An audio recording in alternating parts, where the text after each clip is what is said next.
புதுச்சேரியில் பூர்வீக ஆதிதிராவிடர்களுக்கு வழங்கப்படும் இடஒதுக்கீடு சலுகைகளை புலம்பெயர்ந்த ஆதிதிராவிடர்களுக்கும் வழங்க வேண்டும் என்ற நீதிமன்ற உத்தரவை அமல்படுத்த வேண்டும் என விழுப்புரம் நாடாளுமன்ற உறுப்பினர் ரவிக்குமார் புதுச்சேரி துணைநிலை ஆளுநரை சந்தித்து மனு அளித்துள்ளார். விழுப்புரம் நாடாளுமன்ற உறுப்பினர் ரவிக்குமார் புதுச்சேரி துணைநிலை ஆளுநர் கைலாசநாதனை இன்று ராஜ் நிவாசில் சந்தித்து மனு ஒன்றை அளித்தார்.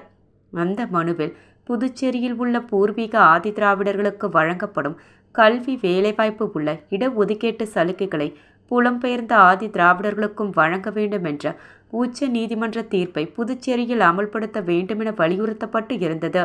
இதனையடுத்து ஆளுநர் மாளிகை வெளியே செய்தியாளர்களை சந்தித்த MP ரவிக்குமார், புதுச்சேரியில் பல ஆண்டுகளாக புலம்பெயர்ந்த ஆதிதிராவிடர்கள் பூர்வீக ஆதிதிராவிடர்கள் என்ற பாகுபாடு இருப்பதால் கல்வி வேலைவாய்ப்பில் இடஒதுக்கீடு இல்லாமல் புலம்பெயர்ந்த ஆதிதிராவிடர்கள் புறக்கணிக்கப்பட்டு வருகிறார்கள். எனவே பூர்வீக ஆதிதிராவிடர்களுக்கு வழங்கப்படக்கூடிய அனைத்து இடஒதுக்கீடு சலுகைகளையும் புலம்பெயர்ந்த ஆதிதிராவிடர்களுக்கு வழங்க வேண்டும் என்ற உச்ச நீதிமன்ற தீர்ப்பு என்றும் புதுச்சேரியில் நடைமுறைப்படுத்த வேண்டும். ஜிப்மரில் வசதியில்லாத காரணத்தினால் அண்டை மாவட்ட புற்றுநோய் உள்ளிட்ட உயர்வகை நோய்களுக்கு சிகிச்சை மறுக்கப்படுகிறது.